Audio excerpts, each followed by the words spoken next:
So I feel grateful that you all took the time today to come here and celebrate with me as I launch my book.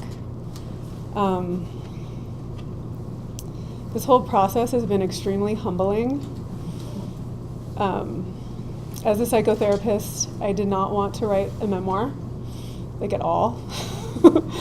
What had happened was I wrote a self-help book and I submitted it to New Harbinger, and the acquisitions editor says she likes the way that I teach, but my story is really compelling, and she was encouraging me to write a memoir. She told me that my story would offer hope to readers and inspire people. And I thanked her for that feedback and said, no, that's just never going to happen. And 1 year later, I was walking my dog down by the creek, and out of nowhere, the first sentence of my book just appeared in my awareness. And I walked home and I started writing, and it just poured out of me, and I was crying, and it was so cathartic. And that was 2 years ago this month. It was the day before Thanksgiving. And the whole journey has taken a tremendous amount of courage, every step of the way, more courage than I knew I could muster, quite honestly. And part of it was that I didn't really know my story as well as I do now. The process of writing the book helped me to integrate and to see myself more clearly and to differentiate from my wounds even more. And I'm hoping that the book will do that for others too. So I've chosen 3 sections to read for you today.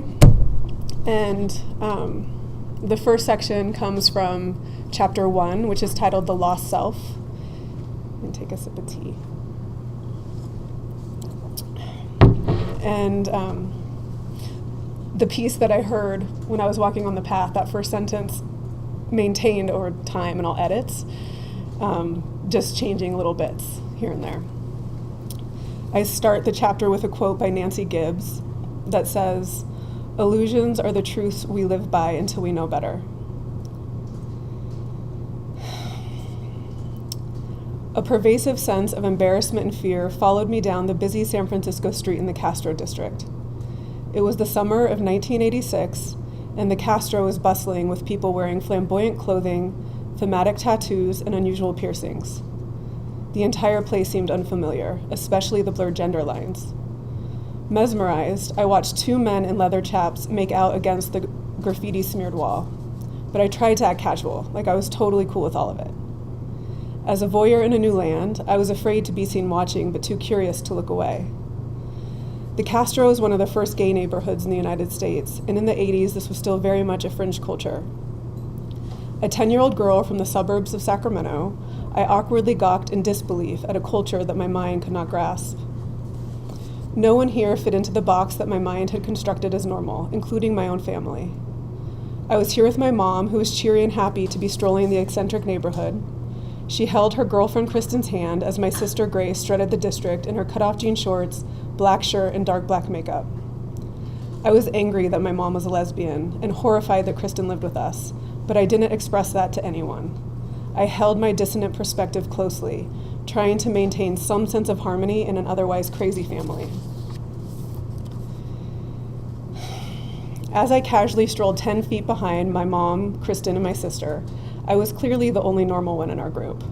With my white preppy shorts, pink polo t-shirt, and thick blonde hair with perfectly feathered bangs, I hoped no one would guess that I was with them. But really, I just wanted to disappear altogether. I looked around, trying to assess who was judging me. I thought someone must have noticed our unconventional crew. However, the more I looked around, the more it seemed that I was the one who was abnormal. I was too wholesome to fit into this deviant culture. I wanted to retreat to my suburban home where I could continue hiding the truth about my mom, even though existence was no easier for me there. I liked Kristen well enough, but as an image-conscious prepubescent girl, I was mortified by her obesity and mullet hairstyle. She was a butch lesbian and a painter, and her clothes were always splattered with various shades of pastels. To make matters worse, my mom loved to push boundaries, so she was not shy about being affectionate in public with Kristen. Before my mom came out as a lesbian, she and I were so close. With no boundaries between us, my identity was entangled with hers. My success was her success. My happiness was her happiness. My pain was her pain. Without an inkling of who I was as a separate person from her, I was convinced that if anyone found out that my mom was a lesbian, they would automatically think I was too. I lived in fear of my friends finding out about Kristen, so I fabricated many lies about why she lived with us. She was our nanny. She was renovating our house. She was my mom's old friend from high school. She was just staying with us until she found her own place. She was anything but my mom's lover. I didn't want the thought of my mom being a lesbian to cross anyone's mind, so I preemptively told the lies to stop them from pondering how this woman fit into our lives. I couldn't handle the truth, so I was certain that other people couldn't either. Daily, I lived this fear of being cast out as different, but here in the Castro, we were steeped in a culture that valued individual self-expression over conformity. Here, I couldn't ignore or hide the truth about my mom being a lesbian. Where in my normal world, my mom and her girlfriend were the outcasts, somehow today they fit right in as they held hands in public.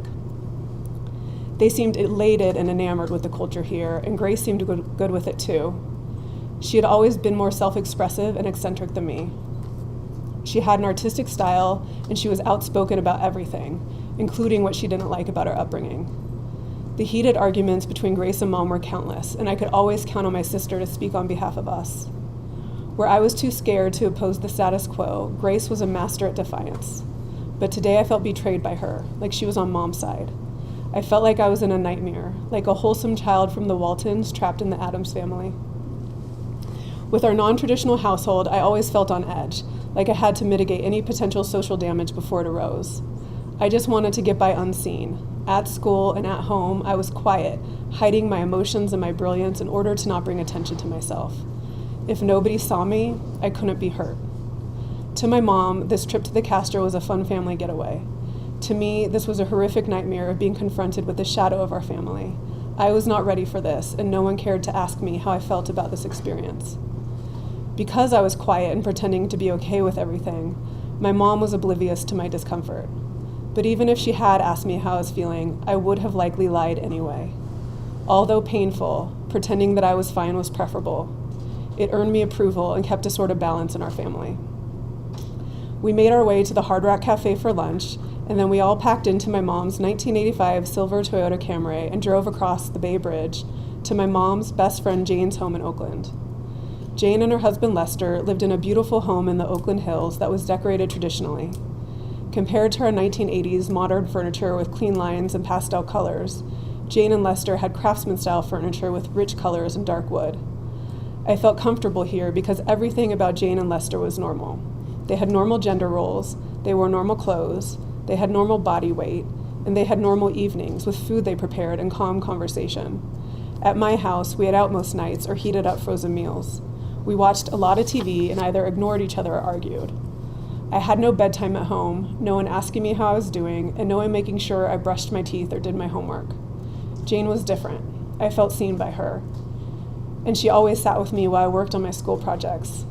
I called her my Janie, and while at her house, I could relax in safety, feeling secure in the normalcy of the way they lived and the way she cared about me. All children want to know that the adults around them offer a loving and safe presence. Emotionally responsive and attuned adults create an environment that children can explore the full range of their being and unconditional love. For me, Jane was the only adult who came close to offering this to me. She was the mature and embodied role model I needed. That night, I slept in Jane's luxurious and cozy guest room. I felt relieved to finally be alone and to get away from my mom. I slept well, and the next morning I drifted awake to an erotic dream fantasy involving Sean Astin and Kirk Cameron. Their shirts were off, and they were fighting over me. I was extremely aroused. Goonies was my favorite movie, and Growing Pains was my favorite TV show. I stayed in bed way past my normal waking time to indulge the pleasure of this fantasy. Eventually, I was called to breakfast. I pulled the covers back and rolled out of bed. I thought the arousal of the dream had made my underwear wet, but when I got to the bathroom, there was blood. A lot of blood. I stared at my underwear, stunned by the revelation that this blood had come from inside of me. I had no idea that it was possible for a kid to menstruate. I thought periods were for adults. I was only 10 years old and I didn't know what to do. My mind went straight to my mom. I didn't want her to find out. Everything about my mom embarrassed me, and her response would certainly be mortifying. If she knew I was on my period, she would tell everyone, literally. The grocer and the waiter, her friends and clients, everyone would know. I had to keep this a secret. After I cleaned myself, I rolled up some toilet paper and shoved it in my underwear. Just like with my pain and truth, I would hide this from her as long as I could. In this moment, the moment of my coming into womanhood, I didn't even let myself acknowledge that I needed to talk with someone with whom I felt safe. I couldn't tell Jane because she would certainly tell my mom, so I quickly bypassed my needs and pretended that nothing unusual was happening. And because I was so skilled at lying and hiding, no one suspected a thing. I sat at the breakfast table listening to the morning chatter about what we were going to do that day, relieved that nobody noticed anything different about me. A girl's entry into womanhood has a strong influence on the way she feels about her own femininity. Some people have ceremonies and celebrations and deep honoring of the glorious gift of fertility. Girls are encouraged to embrace their femininity with strength and grace while taught about cycling with the full moon for full creative power. Honoring one's menstrual cycle as sacred honors the sacred nature of the inner divine feminine. This supports young girls in fully embodying their healthy feminine expression.